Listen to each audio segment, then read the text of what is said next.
Lord, thank you, praise and worship team. Thank you. God bless you. Yan. Purihin ang Panginoon. Meron po tayong mga visitors kanina na na-mention. Welcome po kayo sa aming kapitbahay. Sister Tess Isabella. Pilyado po Isabella. Hindi ko taga Isabella. Isabella. Siya po ay babalik sa Dubai. Ang husband niya ay nandoon. Kaya siya po ay in-invite namin na makasama natin ngayong araw na to sa pananambahan sa Panginoong Diyos. Yan. Sila po ay mga taon na binilang na aming extended family, parang kapamilya. Pero mahal namin kayo po. Amen. Yung nanay po na nag-testimony kanina, nanay, thank you for coming. Nanay Beverly. Nanay Beverly, welcome po again and again sa gawain ng Lord dito po sa POTC sa Bandala 5, Imo City. Yan. Purihin ng Lord. Can you say amen? Amen. Palakpakan po ulit. Nanay Rosita, nandito kasama natin. At yan po, si tatay ay noong tinatakpan yung kanyang tuntun. Tinabihan ko siya, inakbayan ko siya, ina-commit namin yung kanyang labi kay Lord that day. Nandun siya nakatingin ng mabuti at malungkot at nag-iisip. Inakbayan ko po si Nanay Rosita, sabi ko, Nanay, huwag ka na malungkot, may bago-bago asawa. Walang iba kung hindi ang Panginoon. Amen. Hindi ka niya iiwan at hindi ka niya mababayaan kailanman. Amen. Ayun po. Sa nanay, makalakas ka sa Panginoon. Be strong in the Lord with the power of His might. That's what the Bible says. Pray, Lord. Amen. Amen. Yes. Meron po mga concern tayo na gusto natin itulong sa prayer kay Lord ngayong umaga bago tayo tumuloy sa salita niya. Can you bow down your heads and let's pray? Aming Diyos, aming Ama, kami po ay lumalapit na may pagpapakumbaba at mayroong pananalig na Diyos na aming kilala ay Diyos na lumirinig at tumutugon sa dasal at panalangin ng inyong mga anak. Right now, dalangin namin ang buong sambayan ni Nanay Rosita, kaliwan. Ibigay mo po sa kanila at nawa ang pananalig ng pamilya patuloy na lumago, patuloy na tumatag. At nawa, O Diyos, sila ay makasama namin sa pananambahan, pananampalataya na buhay ang Diyos hindi nagpapabayad. Dalangin din po namin ang iba pang pamilya na mayroong maring kalungkutan sa kanilang mga pamilya na kapamilya at mga sa buhay na pumanaw. Bless them and comfort them, O Lord. Now, mayroon kaming isang prayer request na naisamita sa inyo ang aming mahal na pastor sa Alaminos Foursquare Church, si Pastor Lolo Dado, na na-atake kamakailan at ngayon ay nasa ospital. Abutin mo po, Diyos, ang kanyang buhay. Sa kuya lingkod mo, sa kuya anak mo, ang mga pamilya niya na nag-aalala. Ikaw po ang siyang pumalong at kumandong at magpumipo sa aming mahal na pastor para po makarecover ang aming kapatid na ito, ang manggagawa na ito. Bless mo po ang kanyang buhay at ministeryo. Salamat po, Diyos, dahil walang imposible sa inyo. Salamat, Panginoon, at ikaw ang patuloy naming paglilingkuran, patuloy naming susundin, mamahalin sa natitirang buhay na mayroon kami sa mundong ito.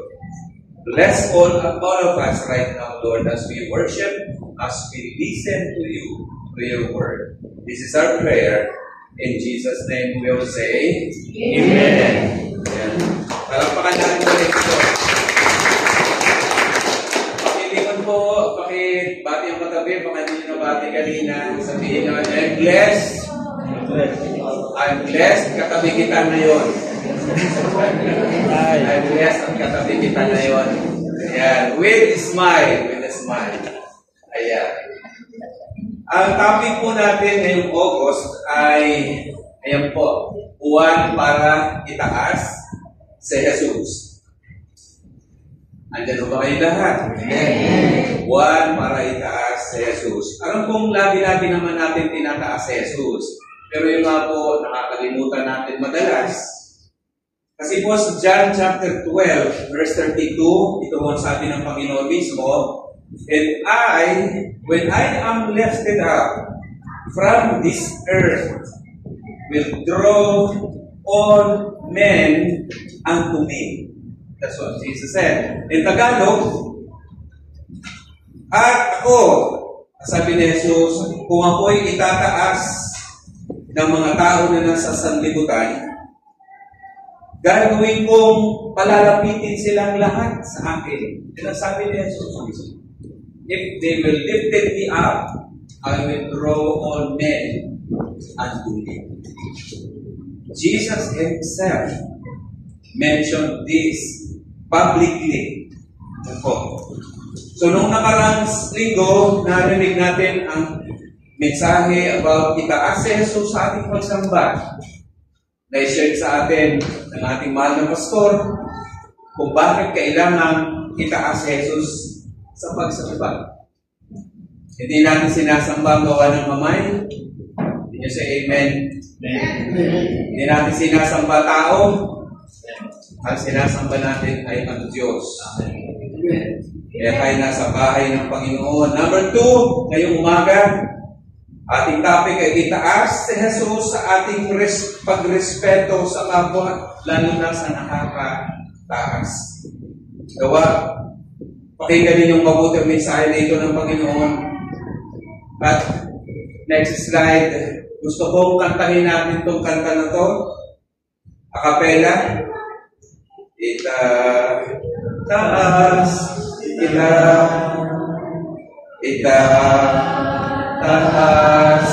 kita sa buhay ko, sa puso ko. Itaas kita. Sing it again. Itaas kita. Sabihin po ninyo ang tataas si Jesus. Itaas kita sa buhay ko, sa puso ko. Itaas kita habang may hininga sa iyo ako ay sasamba. Habang mayroong lakas, pupurihin kita. Panginoong Jesus, minamahal kita. Yes, Lord. Tunay na Diyos, pag-ibig mo'y kahangalan. Itaas kita. Itaas kita sa buhay ko, sa puso ko. Itaas kita. Ibang palakpakan natin ito.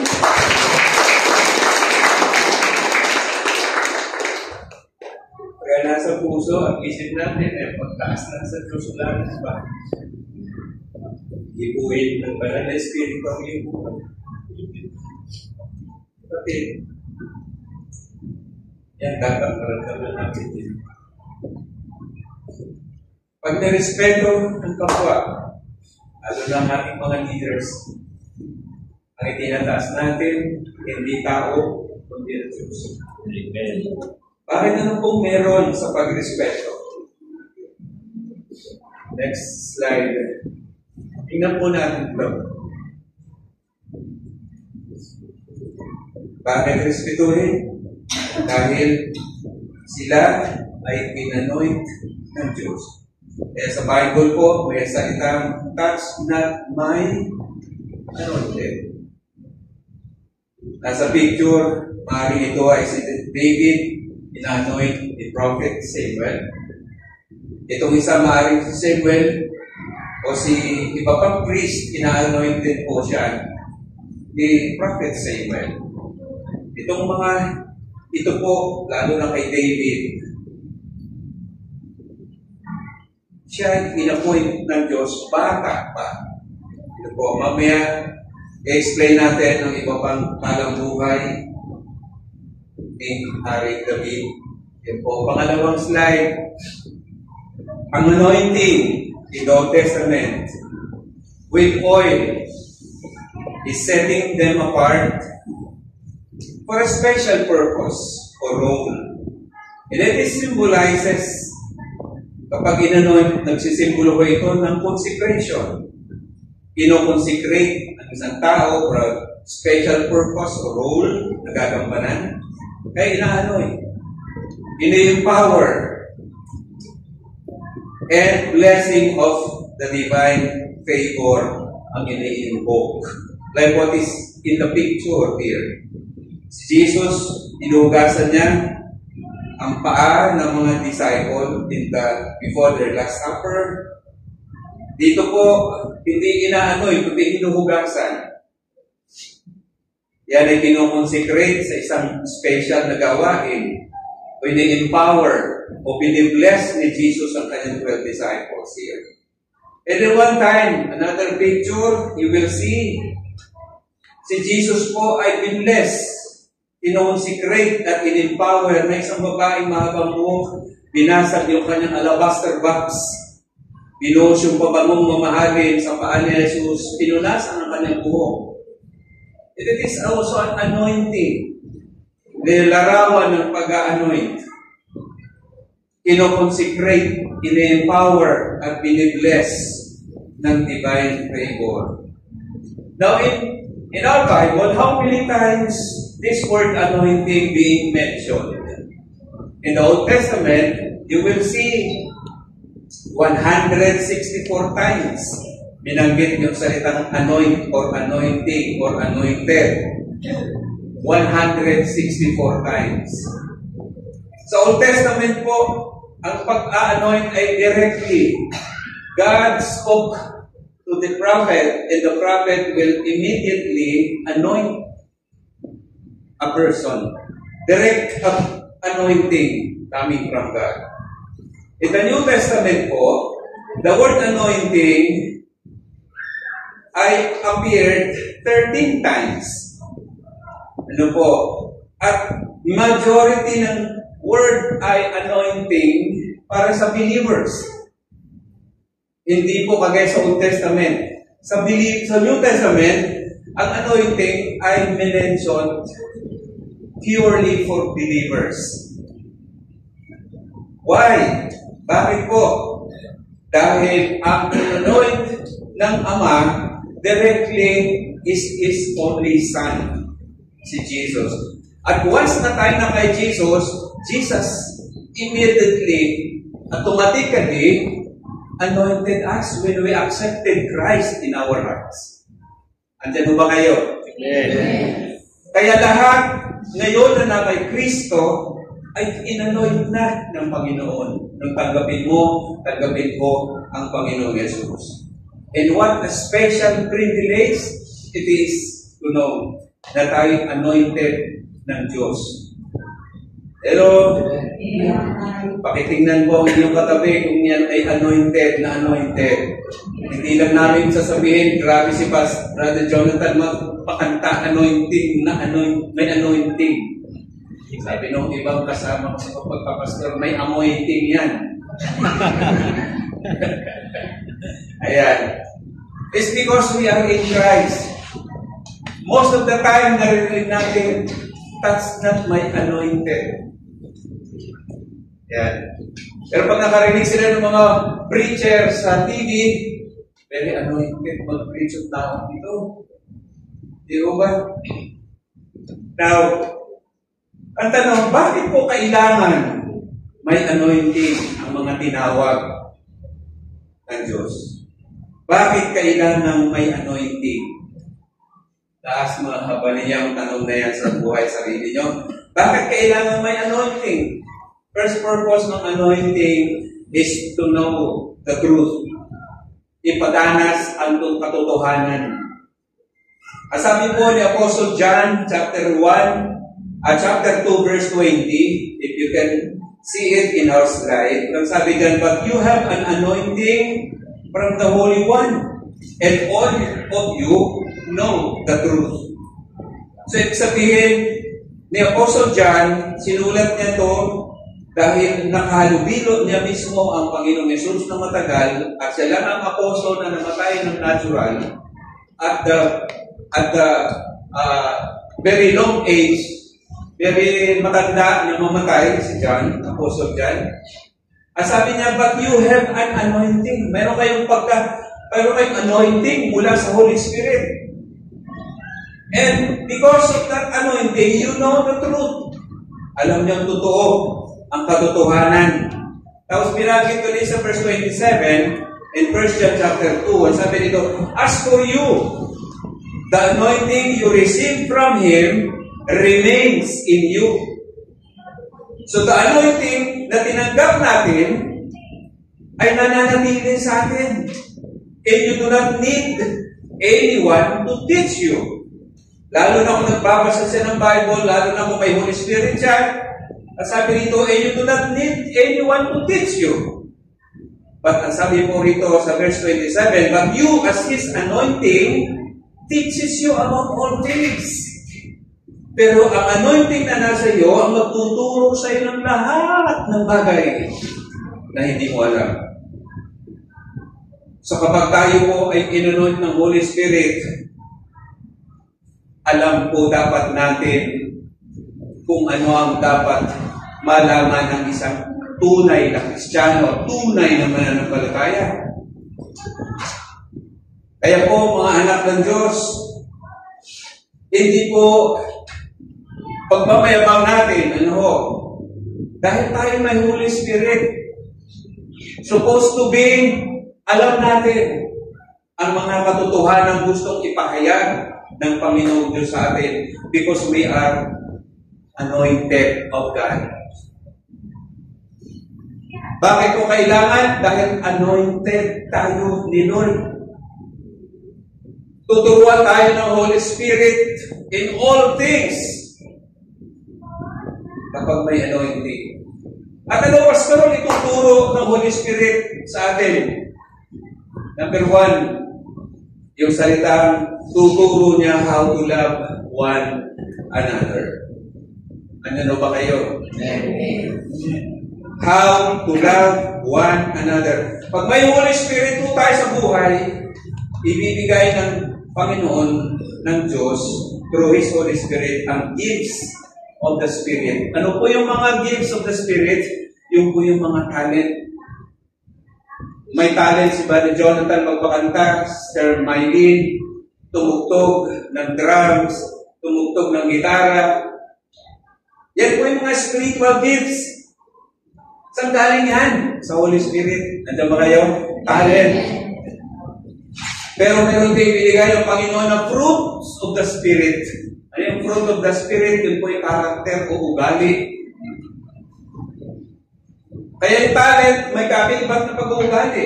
Marami kasi magagaling, pero bagsak sa ugali. Sa politika, napakadami. Magaling sana, pero nagmumura. Ano ba kayo? Puro-puno ng talent, ang gagaling. Sa Senado, ang daming magagaling. Sa Congress, daming magagaling. Pero ang ugali, tingnan mo at halukayin mo, ang daming pangit na ugali. Sa Kristiyano, maraming magagaling. Dahil anointed sila, pero dapat po applyan din nila ng mabuting pag-uugali. At nalumamanganap ng Diyos. Amen. Ang ugali ng mga taga-OTC na galing sa Holy Spirit, may gift sila, may talent sila. Pantay. Palakpakan natin ang Panginoon. Parehong importante. Parehong importante. Maraming Kristiyano natitisod ng kapwa Kristiyano, kahit na hindi Kristiyano natitisod dahil sa ugali.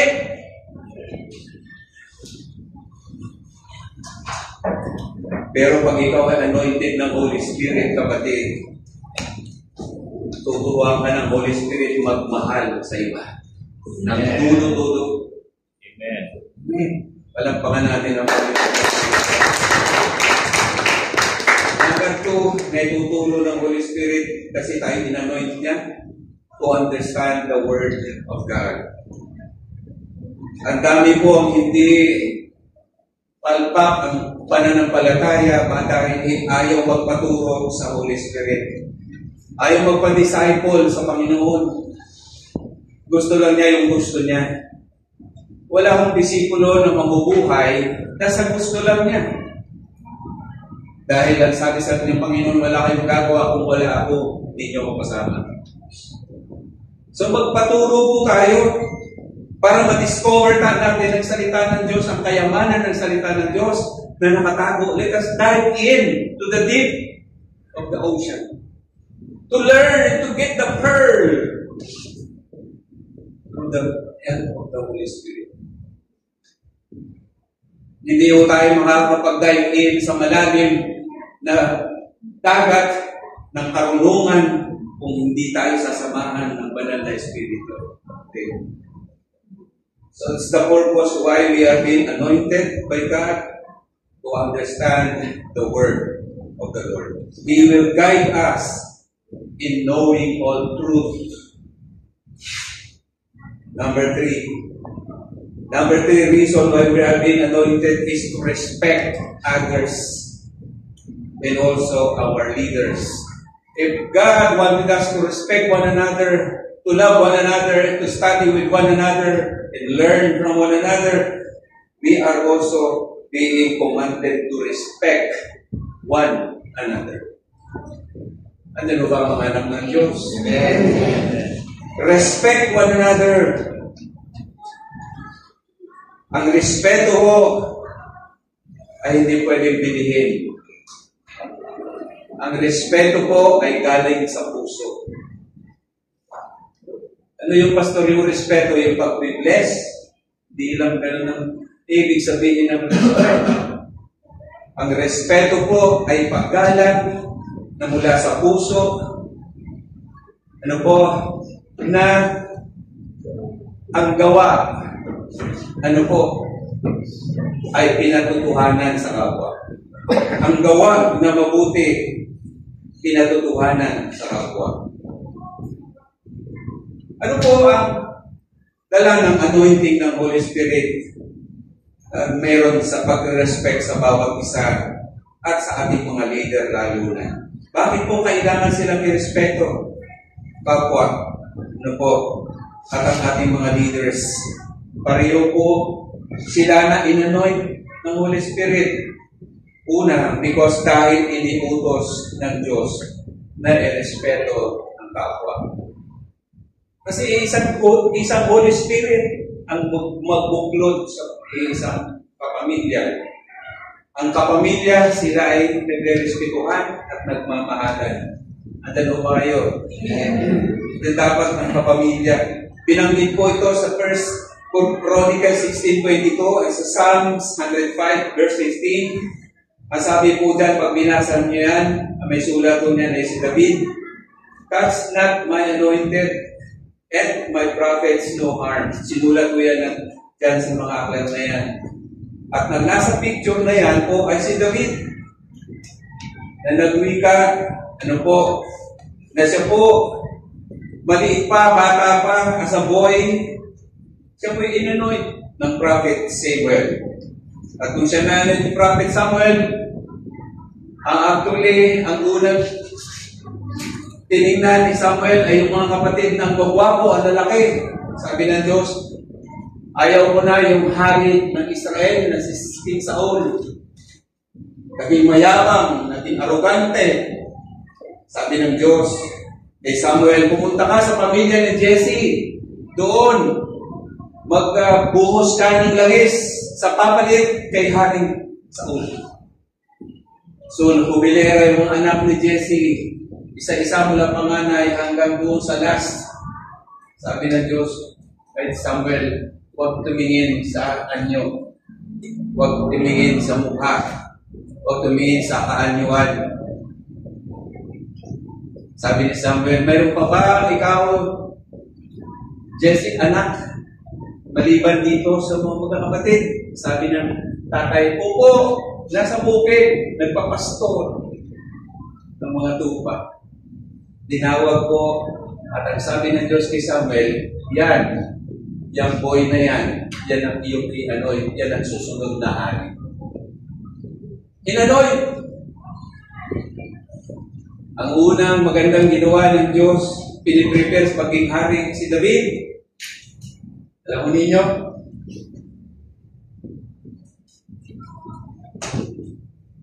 Naglalaban ng Palestino at ang mga Hudyo. Takot na takot ang mga sundalo kasama mga kapatid ni David. Sabi ni David, anong inyong pinakatakot? Sabi niya, may higante, ang laki, nakalaban namin. Sabi ng mga kapatid, oh, bakit kayo matatakot dyan? Sabi ni David, ako bahala. Ako ang harap, sabi ni David. Alam niyo, kapag ang isang tao may anointing ng Holy Spirit, kahit maliit yan, ang maliit na nakakapuwing, di ba? Nakakapuwing ba malaki? Maliit. Si David po pinasuutan ng mga balute, pero hindi kayang suotin. Kaya pinuha ni David yung kanyang sling. Ano yung sling sa Tagalog? Tirador. Kumuha siya ng 5 bato. Yung kanyang tirador, hinarap niya si Goliath, tinuyan ni Goliath ang Diyos ng mga Hudyo ng Israel. At si David po ay nag-prepare. Yung kanyang tirador, nilagyan niya ng bato. Yung kanyang tirador na iniikot-ikot mo ng tirador eh. Di ba? So, iniikot-ikot. Sinentro niya yung ulo na doon tatamaan. Pero ang magaling po, ang inilagay na bato ni David sa kanyang sling ay bato na bilog tama ang pagkahugis, makinis. Ano po? Kumisang po tayo, mga Kristiyano, hindi tayo makapatay ng kaaway, kagaya ng kaaway ng mga Hudyo na si Goliath, dahil yung ating bala, palpak, hindi mo makinis, kahit anong hagis natin ng ating sling, dahil hindi mo tugma doon sa tirador, magaspang. Kumisan, titingnan natin ang ating buhay kung may kagaspangan o makinis pa. Kaya kumisan, hindi natin kahit patayin ng Goliath because of what we have. Yung bala mo, hindi sakto. Hello? Si David, may bala siya sakto sa tirador niya. At makinis. Yung kanyang ihagis yung bato, hindi yung bato niya gumaganyan-ganyan, hindi. Diretso. At saan tumama kay Goliath? Sa ulo. Sa pool. May lesson yun doon. Mula nang mapatay ni David, ng batang David, si Goliath, sumikat sa buong bansa ng Israel si David. Nainggit ngayon ang Haring Saul. Sabi niya, kukunin ko si David na tagatugtog ko sa aking palasyo. Si David, habang tumutugtog, dahil sa inggit at sa galit nitong hari, hinahagisan niya ng sipat si David. Umiilag lang si David, tugtog ulit siya. Tugtog. Marunong ba kayong umilag ba, Jonathan? Amen. Si David po marunong umilag eh. Kasi nasa kanya ang Holy Spirit. Maraming beses gustong patayin ni Saul, ni Haring Saul si David. Pero hindi nagagawa. Bakit? May Holy Spirit. May anointing. Tapos talagang gustong-gusto nang patayin. Galit na galit ng Haring Saul. That's the time si David umalis sa palasyo. Pero naging magkaibigan muna sila ng anak ng hari. Ang pangalan ay si Jonathan. Jonathan. Si Jonathan mo talaga. Totoo yan. Nag-uusap sila. Hindi Jonathan, Nathan po. Nathan. Sino ba? Si Prophet Nathan. Jonathan. Jonathan. Nathan. Yung prophet pala, Nathan. Yung anak ni Haring Saul, Jonathan. Nag-usap sila, nagka-best friend sila.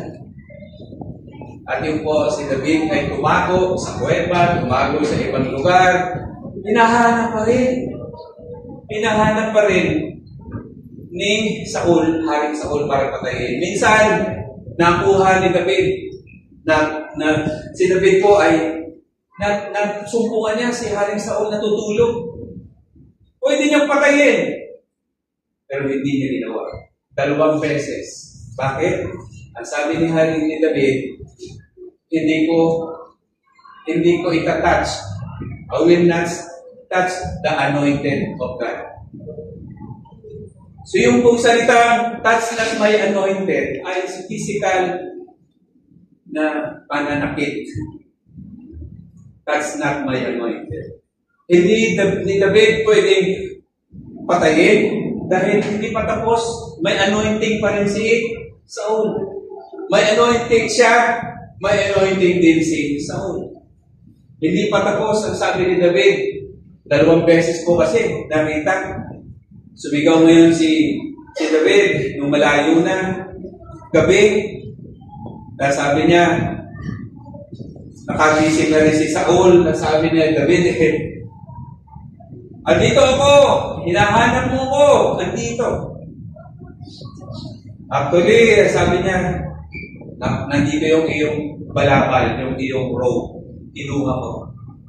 Kung gusto kitang patayin, ginawa ko. Pero nirespeto ko ang inanoint ng Diyos. Amen.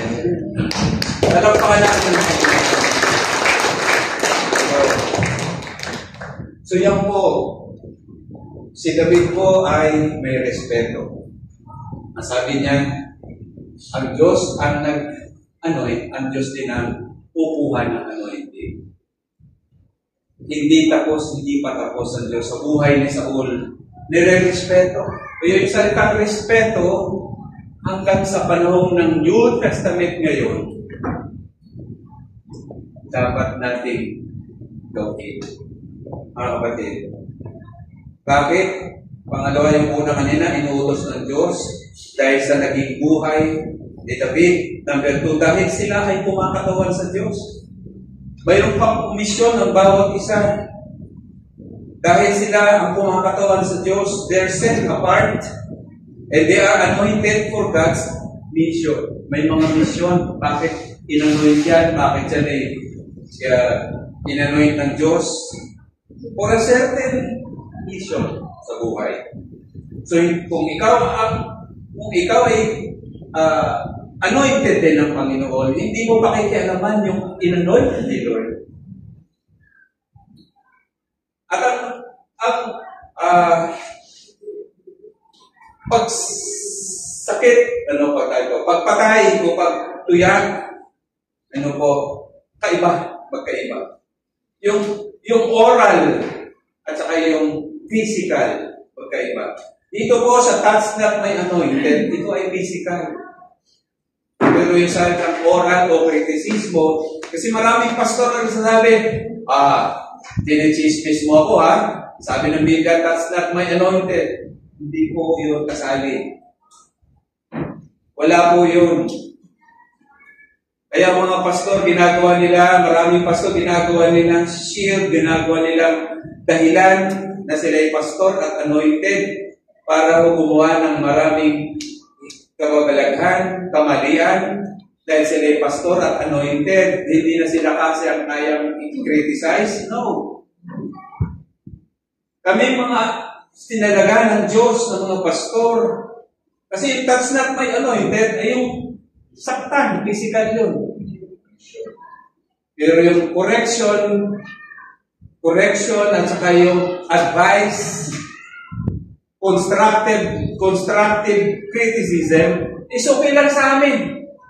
Sa akin po, okay. Hindi ko kami perfecto. Pero huwag mo lang kami puntahan sa bahay at sampalin. Hindi ko pwede yun. Nandiyan ba kayo? Yes. Physical? No way. Sabi ng Panginoon, do not touch my anointed and no harm to the prophets. Bakit ko? Hindi pwede. Because bawat isa sa atin, inanoint ng Diyos, may kanya-kanya tayong calling, may kanya-kanya tayong mission sa buhay. Ang kailangan lang ay yung salitang respetuhan. Andyan ba kayo? Amen. Malakpakan natin ang Panginoon. Now, so therefore, the first anointing, ang purpose sa mga mananampalataya is to know the truth and experience it. Maranasan natin to. How to love, how to dive into the Word of God, and how to respect others. Number 2, ito po, set us apart. Sabi po dyan, dahil tayo sinet apart ng Diyos, nung tayo i-anoint niya, bilang kanyang pag-aari, pinili tayo, ibinukod tayo ng Diyos. Kapag ikaw in-anoint, ibinukod ka ng Diyos. Paano at bakit? Pinili ka ng Diyos para maging kanyang pag-aari. Dahil matatag ka at matibay ka sa kabanalan. Ang sabi diyan sa 1-2 Corinthians 1:21, now it is God who makes both of us and you stand firm in Christ. Sabi dito ni Paul sa mga taga-Corinto, now, sabi niya, it is God, siya ay Diyos na ginawa tayo, ako at ikaw. Si Paul po, ang sabi nito, both of us, si Paul at kayo mga taga-Corinto. Galamunin niyo yan. Both of us, you, na nagtumayo ng matibay kay Kristo, matibay, matatag. He anointed us. Medyo sa picture nakikita niya, nakatayong matibay ang Kristiyanong yan, standing firm for the Lord, for Jesus. Kaya kayo set aside niya ng Diyos is because you are firm, you are matatag. Nakita ko sa YouTube, sa San Jose, Batangas, may araw doon na bentahan ng mga baka at kalabaw. Ang mga pipili sila ng mga baka na matatag, matibay, kalabaw na mataba at malulusog. At yun ang kanilang bibilihin at iuwi. Gagawin pag-aari. Walang sino man, negosyante o taong normal na bibili ng hindi ng sakitin na hayop. Dahil malulugi ito sila. So ang sabi nito ng Panginoong Diyos, ang titingnan niya, kukunin niya, pag-aari niya, yung matatag. You say amen. Amen.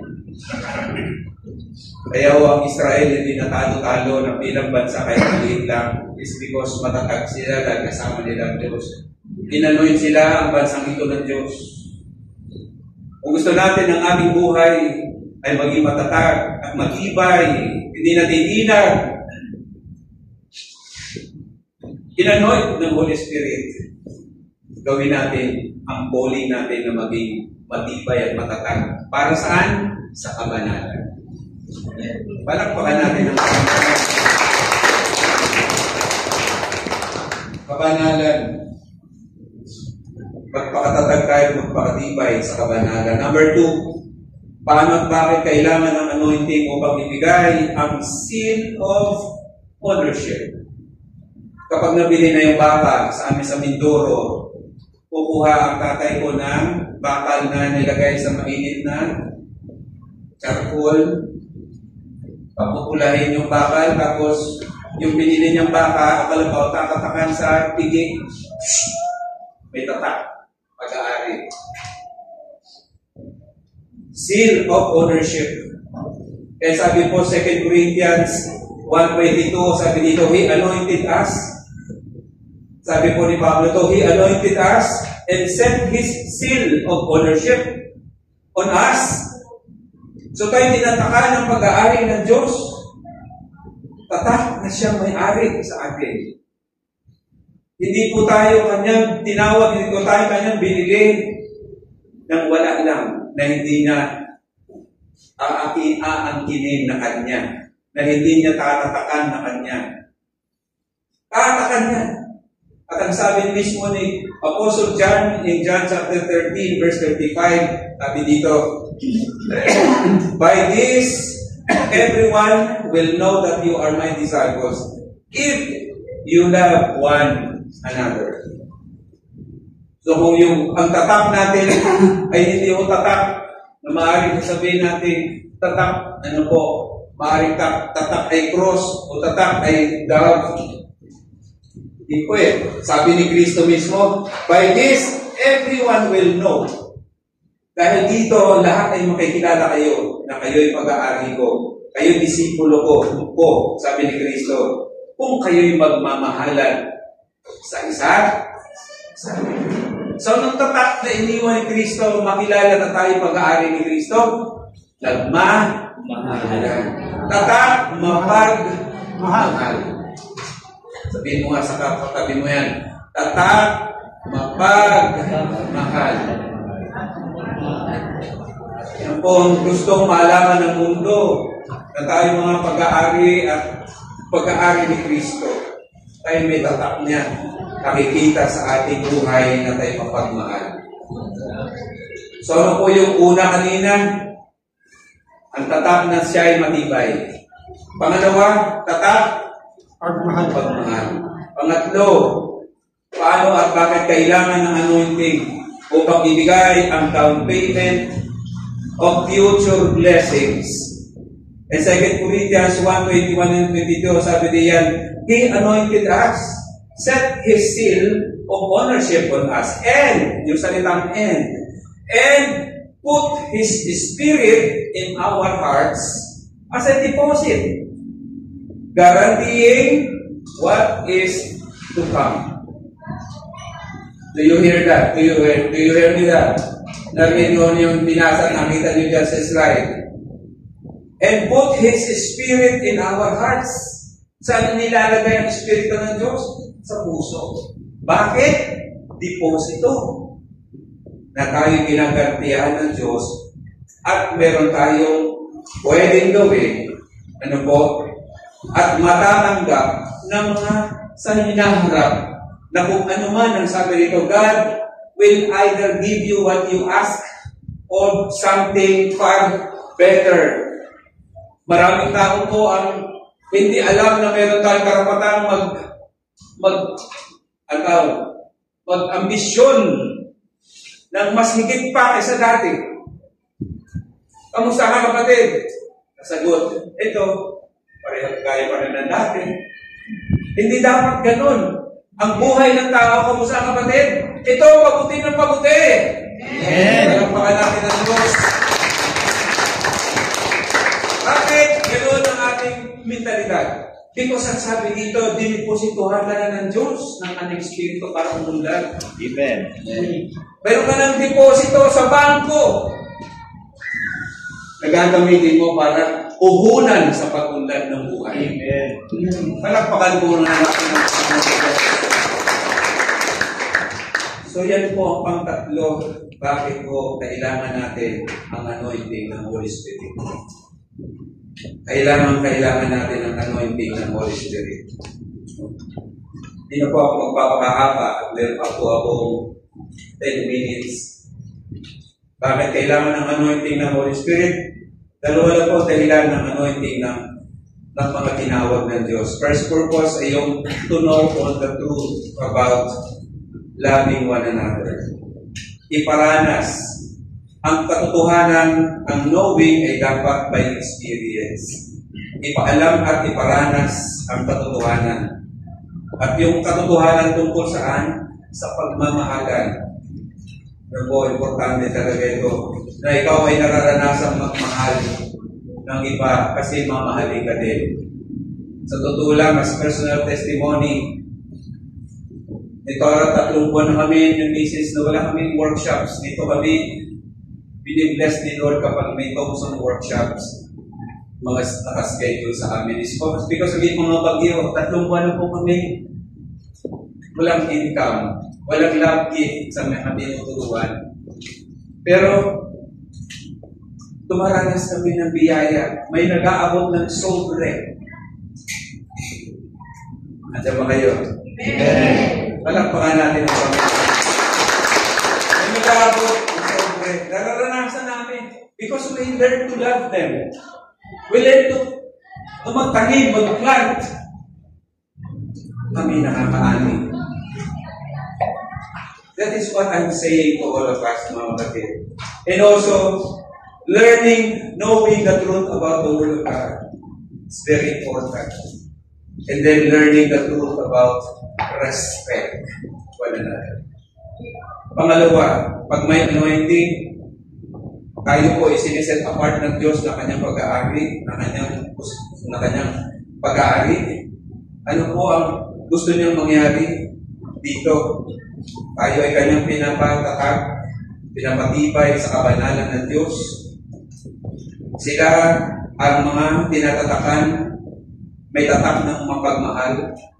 Sila ang mga dinoddeposituhan ng Diyos na ng Holy Spirit na mapaputi ang buhay ay dalawang rally ng future sa buhay. Maraming mga lingkod ng Diyos naghihirap. Hindi nila kiniklaim yung deposit. Pero dapat alamin natin mag-claim yung deposit ng Diyos sa buhay natin na tayo ay hindi nakalaan. Sabi ni Hari David, ako'y naging bata at ngayon ay matanda na. Never ako nakakita ng anak ng Diyos na ang kanilang pamilya ay papalimos. Amen. Ang deposito ng Diyos na Holy Spirit sa atin, gamitin natin. Pero kapag dinamit mo sa masama, wala kayong biyaya na makukuha. Ang biyaya ng Diyos ay sa paggawa ng mabuti sa kaluwalhatian ng Diyos. Amen. Palakpakan natin ang That's not my anointed one. Sila ay pag-aari kasi ng Diyos. Sila ay sugo ng Diyos. Sila ay dinipositohan ng Diyos ng kanyang Holy Spirit para ang future nila sa pagsiserve ay puno ng tagumpay. Kaya dapat lang mahalin at itaas sila sa Diyos ang kanilang mga buhay, maging sa salita at maging sa gawa. Hindi lang mga pastor ang dapat itaas sa ating buhay at irespeto, kundi mga lahat ng worker ng church, mga members na binili ng dugo ni Kristo ang buhay niyan. Taas natin sila kay Lord. Mahalin natin sila kay Lord. At ibabalik ng Lord sa iyo. Mamahalin ka rin ng Lord na higit-higit pa sa inaasahan. Pag-ibig natin, Diyos ay pag-ibig. Dami natin ang mensahe ng awitin. Thank you, Lord.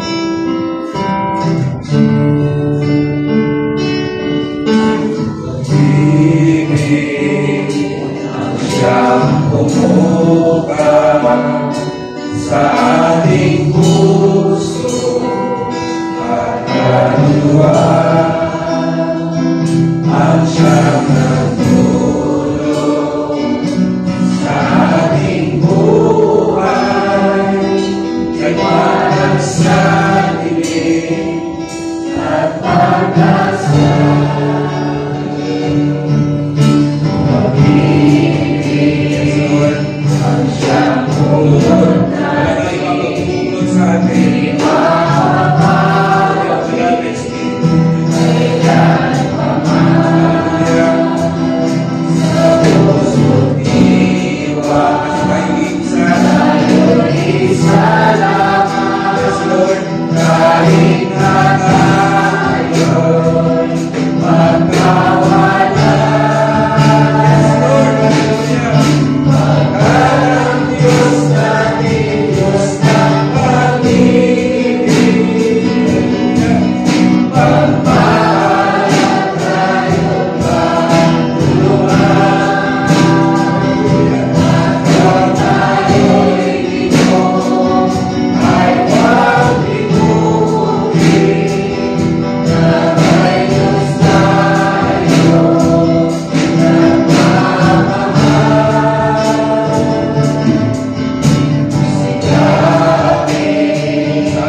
pag-ibig. Amen.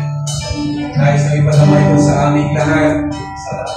At pagtulus ng pagrespeto sa aming kapwa, sa aming mga leaders. Pinapanalangin namin ang aming head ng simbahan ng POTC, si Pastor Juan Lopez. Kasi Pastor Reddy na darating coming from Las Vegas. Protection and guidance and good health. We pray for them. Lord, salamat sa iyong pag-iingat sa biyahe nila. Ilagak mo sa puso nila, Panginoong Diyos, ang marami pang kaluluwa na handa ng alihin sa Pilipinas. Mapasa kanilang puso ang pagpupog at pag-abot, lalo na sa maraming mga nangangailangan ng gabay at patnubay. Ang mga kapastoran ng KOTC, I pray for all of us. Anoint us, Lord, with your Holy Spirit in Jesus' name.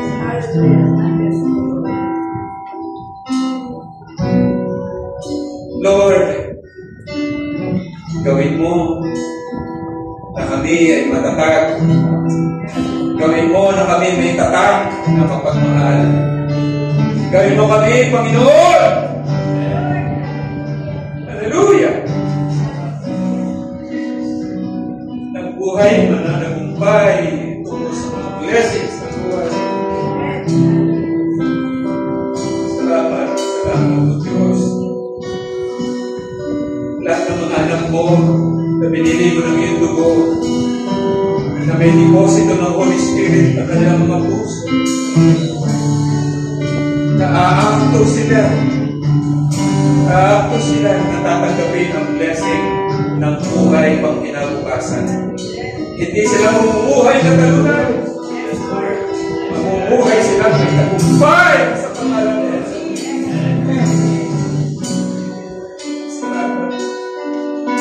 Salamat o Diyos sa iyong pagmamahal. Pagyayamanin ng iyong mga anak ito. Kasabing communion ngayon. Dadamahin namin ang iyong pagmamahal. Ang katawan mo ay nagdusat, naghirap at nagduran-duray tutay-tutay para sa amin. Ang dugo mo ay tumana para maging kabuhay kalakasan aming lahat. Panginoon, yakapin mo kami. Set aside mo kami sa mundo. Kami pag-aari mo at inunoy mo ang kami magmamahalan at magrespetuhan in Jesus' name. Hallelujah. Pag-ibig ang siyang buhay.